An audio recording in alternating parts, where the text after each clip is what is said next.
être écrite et elle est dans nos esprits à nous tous et toutes. Mais il est difficile aujourd'hui, tout de suite maintenant, de vous sortir tout ce que ces éminentes femmes ont dit aujourd'hui. Tout ce que ces éminents messieurs, depuis ce matin. Et d'abord, je voudrais tout simplement, moi, mon rôle, c'est d'organiser dans de très bonnes conditions et de faire de sorte que des intellectuels sénégalaises et des intellectuels sénégalais, africains ou européens puissent s'exprimer autour de thématiques qui concernent notre vécu aujourd'hui, hier et pour demain. Et ça, je pense que c'est un pari qui a été encore réussi.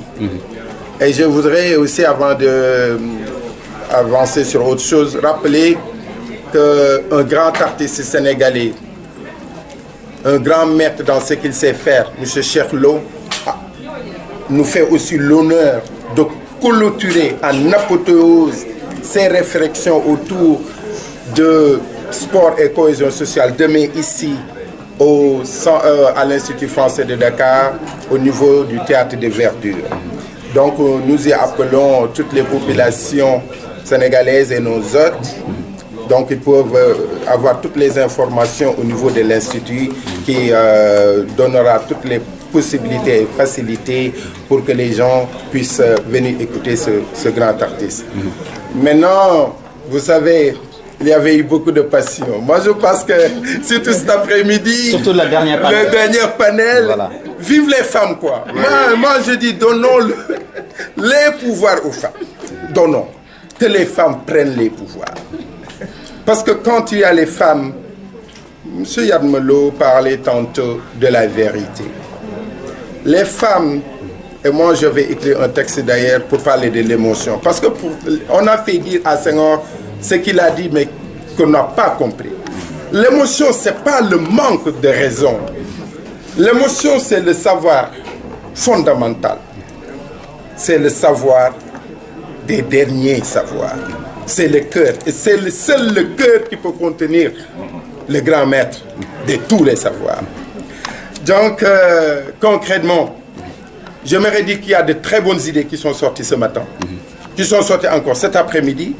Nous allons nous atteler à faire un mémo déjà, 2-3 pages, avec des idées concrètes que nous allons proposer aux autorités. Et heureusement, les autorités étaient là bien représentées, notamment le ministre de l'Enseignement supérieur, et les fortes délégations ministère du sport, de la jeunesse, de la culture, le ministère des Affaires étrangères et aussi de l'intégration. Aussi, c'est aussi l'occasion de féliciter et de remercier la mission du Sénégal aux Nations Unies à Genève qui a transmis comme il se doit la correspondance d'invitation à ces ministres. Sinon, alors, par rapport à l'intégration, toujours, on entend dire que vous projetez donc de vous rendre dans le sud.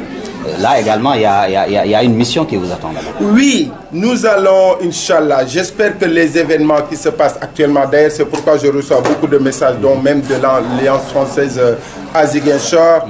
Tout le monde s'inquiète. Est-ce qu'on va continuer à organiser le gingembre que nous avons prévu le 25, c'est lundi 25 à l'université Hassan Sek, où nous devons parler de l'écriture romanesque, les langues nationales de l'écriture romanesque avec le grand Boubacar Boris Diop.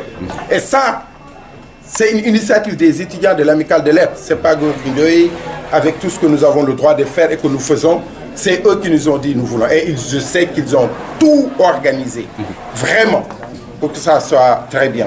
Et j'espère qu'on pourra faire cet événement-là, c'est lundi. Et le mardi, avec la reine, le roi de Bignona et la reine d'Oussoui et nos éminents intervenants, Amadjeme, Dr Mamadou Ndion, Benoît Tin et Habib Léon Ndiaye, de pouvoir aussi discuter des parentés à plaisanterie. Je pense que d'ailleurs, comme on parle de paix et de vivre ensemble, cette parenté à plaisanterie devrait pouvoir aujourd'hui inspirer les étudiants de pouvoir dialoguer avec ce gouvernement.